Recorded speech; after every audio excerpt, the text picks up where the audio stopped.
Converting GGives to your GCash wallet without using GPO is a simple process if you follow the right steps. First, ensure that your GGives balance is eligible for conversion and that your GCash account is fully verified. Next, check if you have any pending installments or restrictions that might prevent the transfer. Since GCash does not offer a direct conversion option, you will need to use an alternative method, such as sending the funds through a trusted merchant or using a cash-in option via a partner platform. One common way is to use GGives to pay for a product or service, then request a refund or cashback directly to your GCash wallet from the merchant, depending on their policies.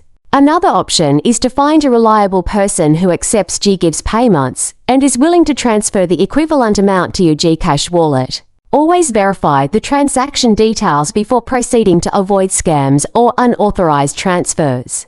Once the process is complete, check your GCash balance to ensure the funds have been successfully credited.